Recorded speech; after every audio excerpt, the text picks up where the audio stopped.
함께 한번 기도하겠습니다.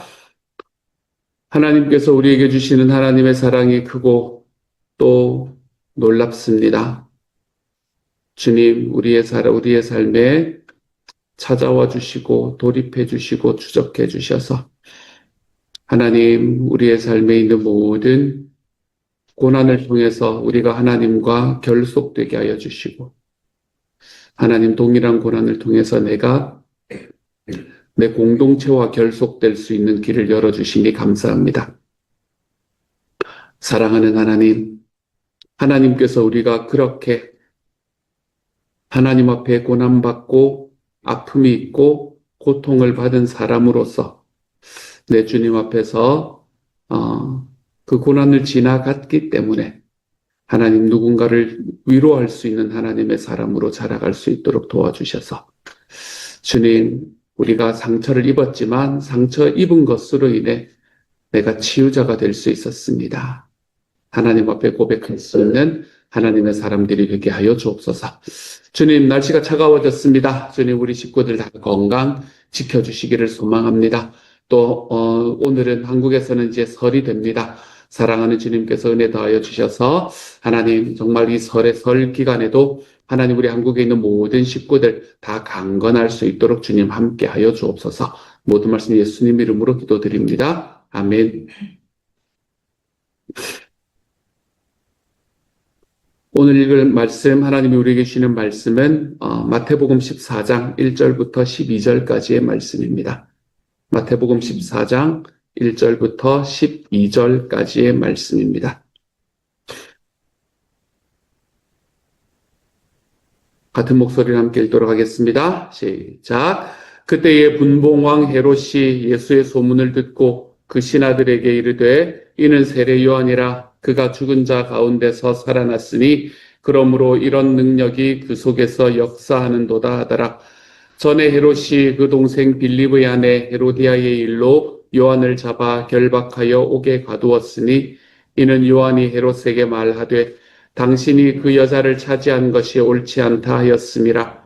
헤롯이 요한을 죽이려 하되 무리가 그를 선지자로 여김으로 그들을 두려워하더니 마침 헤롯의 생일이 되어 헤로디아의 딸이 연석 가운데서 춤을 추어 헤롯을 기쁘게 하니 헤롯이 맹세로 그에게 무엇이든지 달라는 대로 주겠다고 약속하거늘 그가 제 어머니의 시킴을 듣고 이르되 세례 요한의 머리를 소반에 얹어 여기서 내게 주소서 하니 왕이 근심하나 자기가 맹세한 것과 그 함께 앉은 사람들 때문에 주라 명하고 사람을 보내어 옥에서 요한의 목을 베어 그 머리를 소반에 얹어서 그 소녀에게 주니 그가 자기 어머니에게로 가져가니라.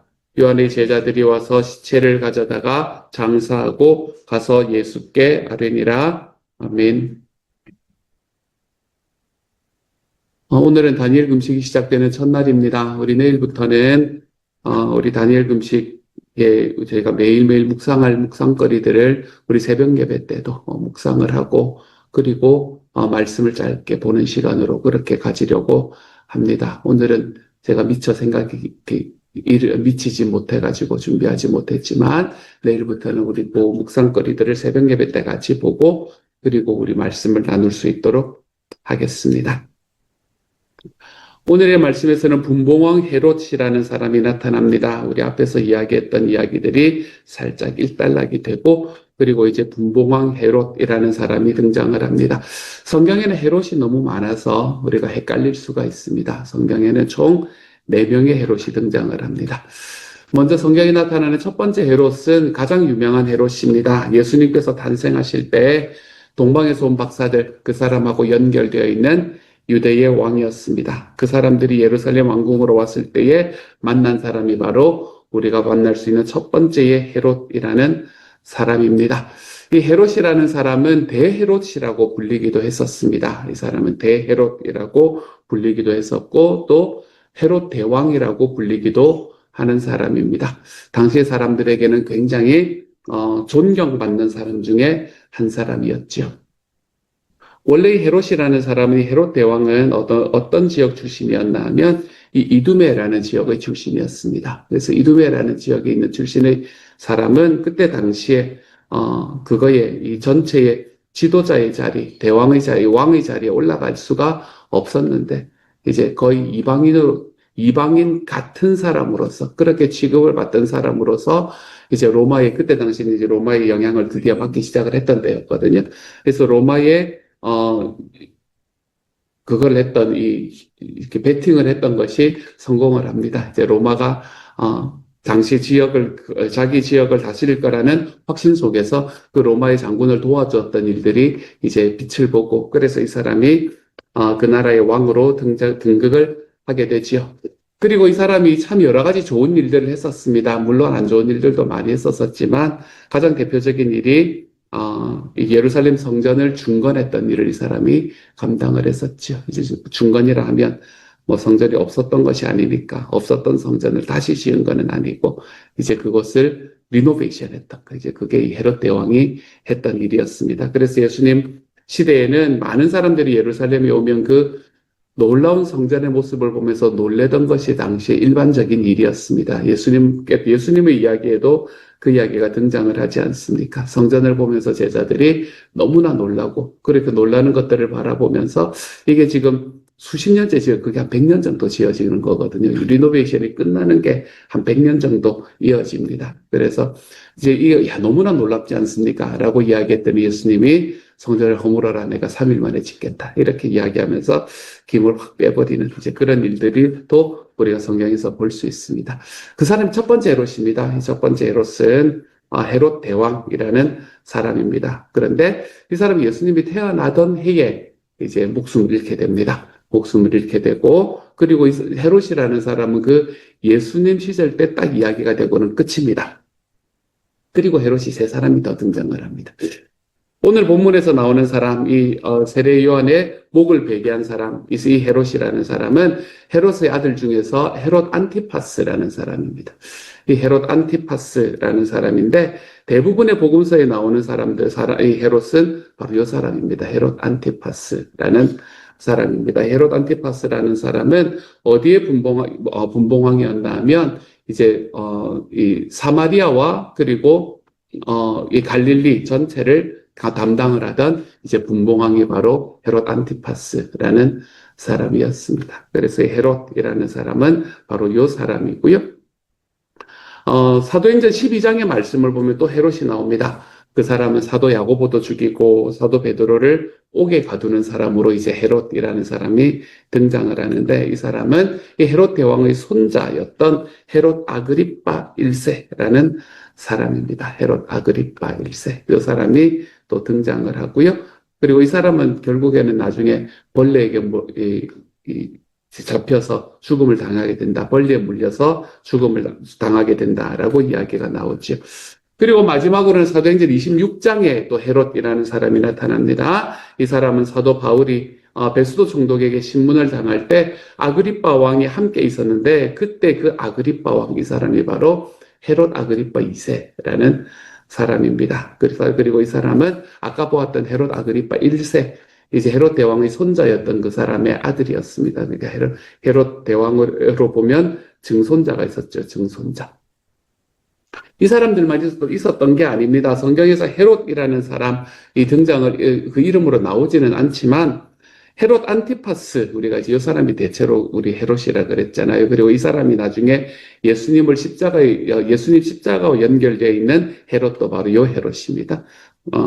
그렇죠. 그래서 이 헤롯 안티파스라는 사람이 있었는데, 이 사람의 이복 동생 중에 누가 있었나 하면 헤롯 빌립이라는 사람이 있었습니다. 이 사람은 이제 헤롯 안티파스가 요단 서쪽을 이제 주로 담당을 했다면, 헤롯 빌립이라는 사람은 요단 동쪽을 감당을 하던 사람이 바로 헤롯 빌립이라는 사람이었습니다. 그리고 그 사람의 아내가 누구였나 하면 헤로디아라는 사람이었죠. 오늘 말씀에 등장을 하는 헤로디아라는 사람이었습니다. 그리고 이 헤롯 안티파스라는 사람은 이 헤로디아와 불륜 관계를 맺습니다. 그리고 헤롯 안티파스는 헤로디아와 결혼하기 위해서 자기도 이혼하고, 이제 법적인 문제를 해결을 해야 되기 때문에 자기도 이혼하고 동생도 이혼을 시켜버립니다. 그래서 이혼한 사람과 이혼한 사람끼리 결혼을 할 때는 문제가 없게 되는 그 법을 이용을 하는 거지요. 그래서 그것을 보면서 세례 요한이 그거 옳지 않은 일입니다 라고 이야기하니까 자기에게 이빨은 말한다고 지금 투옥시켜버린 상황. 이제 그 상황이 오늘의 상황입니다.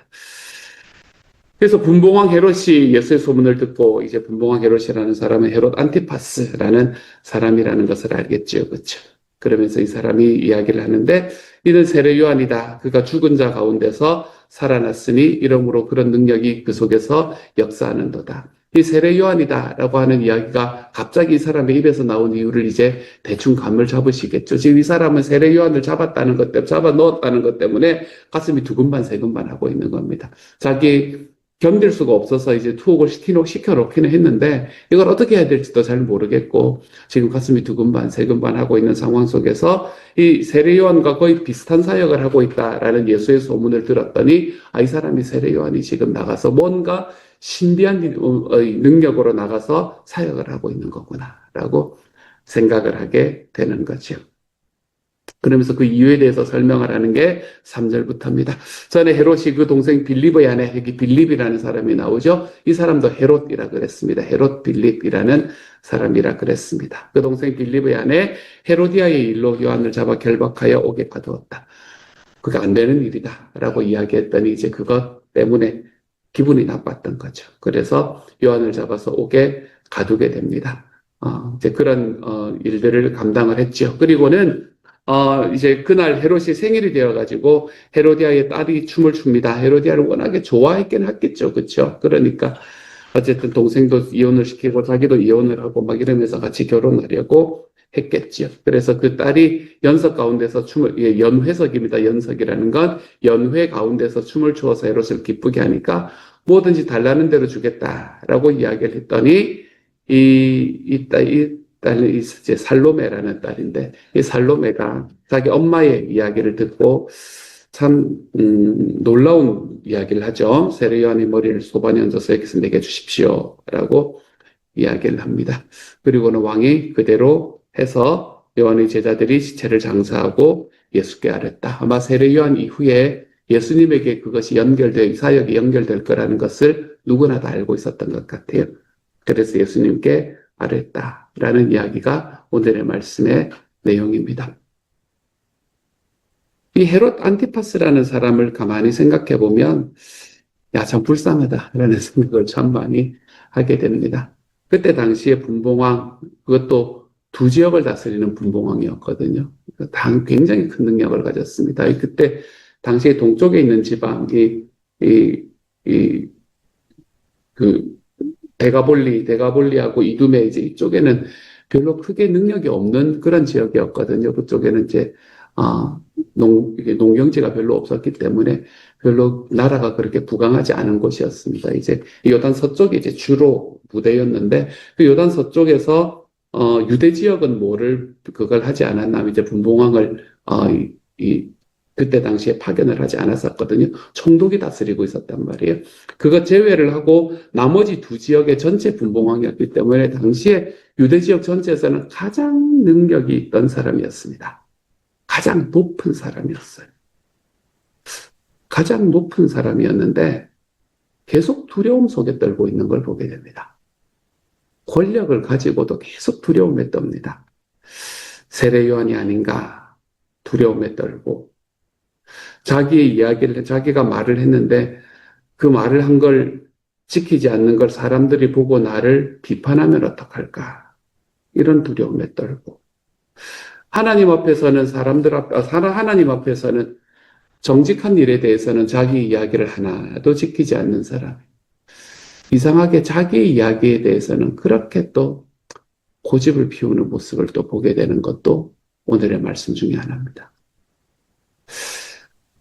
권력을 가지고 있다고, 돈을 가지고 있다고 사람이 두려움이 없어지는 게 아니구나. 이 생각이 참 많이 듭니다. 여러분, 우리의 삶에 두려움이 없어질 수 있는 이유는 내가 더 높은 위치와 내가 더 많은 것을 가지기 때문에 그런 것이 아니다. 라는 게 너무 분명해지는 것 같아요. 당시 유대에서 가장 최고의 위치에 있는 사람이었습니다. 위성 올라갈 수 있는 사람이 어디 있었습니까? 당시 유대에서 말입니다. 그런데 이 사람은 그의 삶이 전혀 자유롭지를 못합니다. 왜냐하면 자유롭다라는 것은 하나님에게서 오는 특질이기 때문에 그렇습니다. 우리는 하나님 앞에서 정말 모든 것에 모든 것 되시고 모든 것을 주관하시는 하나님 안에서 우리는 자유라는 이야기를 할 수 있기 때문에 그렇습니다.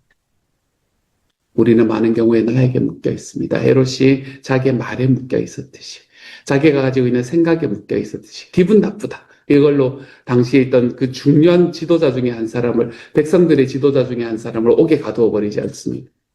자기의 감정에 매여 있습니다. 자기의 말에 매여 있었습니다. 사람들의 눈치에 매여 있었습니다. 참 매여 있는 것도 많았다. 도대체 자기의 능력으로, 자기의 힘으로 할 수 있는 것은 뭔가? 이런 것들에 자꾸 매여 있으니까 정말로 부도덕한 일이라고 하더라도 내가 이 여자하고 결혼해야 되겠다라는 그것 하나 좀 어떻게 한번 해보려고 지금 이 사건을 벌이고 있는 것이 아닌가라는 생각을 할 만큼. 우리가 뭔가를 더 많이 소유한다고 우리가 더 높은 자리에 올라간다고 우리의 두려움이 없어지고 우리가 자유를 누리는 것이 아니다라는 게 분명하다면 사랑하는 여러분, 우리는 하나님 앞에서 지금 우리가 살아가는 삶 속에 주님 안에서 누릴 줄 아는 자유를 좀 경험하며 살아갈 줄 알아야 되겠습니다. 하나님은 여러분이 자유로워지기를 원합니다.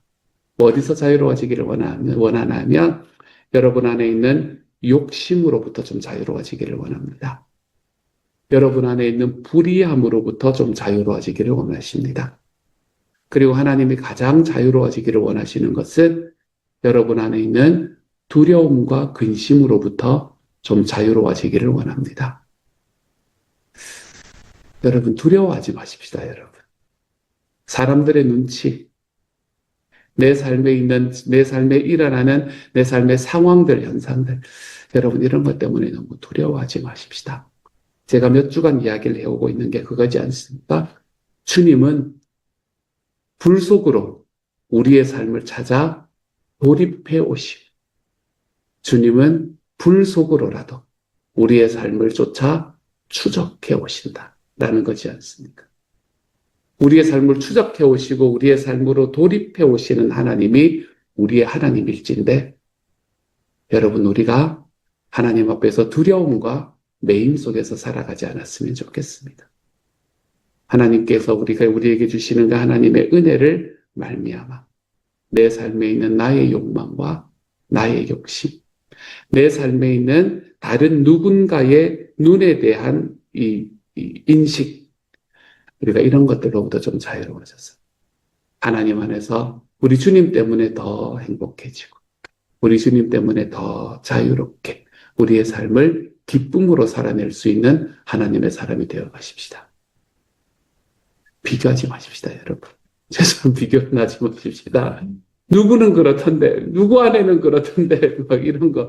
누구 아이는 그런데, 우리 아이는 왜, 뭐 이런 거 하지 마십시다, 여러분.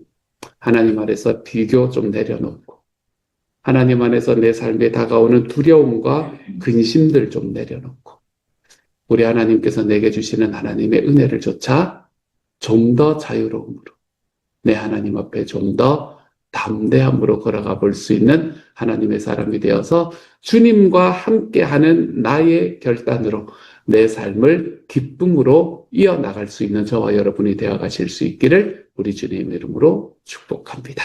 같이 한번 기도하도록 하죠. 사랑하는 하나님, 당시 유대에서 가장 많은 것을 가진 사람인데 가장 얽매여 있습니다. 여기에 매여 있고 저기에 매여 있고 내 감정에 매여 있고 사람의 눈에 매여 있고 하나님 나의 욕망에 매여 있고 주님 자기 마음대로 하고 할 수 있는 게 자기 자유롭게 할 수 있는 게 하나도 없습니다. 주님 우리가 살아가는 삶 속에서 내 삶을 자유롭게 만드시는 분은 주님이기 때문에 그렇습니다. 그러니 주님을 알고 주님을 믿고 살아가고 있는 우리는 하나님께서 우리에게 주시는 그 능력을 조차 우리의 삶이 더 큰 기쁨과 더 큰 은혜로 걸어갈 수 있는 주님의 사람이 되게 하여 주시고 하나님 내가 지금 살아가는 과정 속에서 나에게 매여 있지 않게 하여 주시며 내가 살아가는 삶의 과정 속에서 내 주변에 있는 사람들과의 비교 속에서 매여 있지 않게 하여 주시고 사랑하는 주님 하나님께서 우리에게 주시는 놀라운 자유로움 속에 주님의 은혜를 경험하며 하나님, 내 삶이 하루하루를 더 살아가면 살아갈수록 하루하루가 더 기쁘다. 주님, 그렇게 고백하며 걸어가 볼 수 있는 주님의 사람이 될 수 있도록 아버지여 도와주옵소서. 특별히 하나님, 지금 몸이 편찮은 우리 부모님들, 또 몸이 편찮은 우리 식구들 위해서 기도합니다. 하나님, 낫게 하여 주시고, 하나님, 날씨가 또 조금, 비가 오면서 좀 추워지고 있는데, 하나님, 우리 식구들이 강건할 수 있도록, 하나님, 가정에서 회사에서 있는 문제들, 하나님 앞에 온전히 풀려날 수 있는, 하나님 앞에 기도함으로 풀려날 수 있는, 하나님, 그런 우리 단일 금식 기간이 될 수 있도록 주님 도와 주옵소서. 모든 말씀 우리 주님 예수님 이름으로 기도드립니다. 아멘.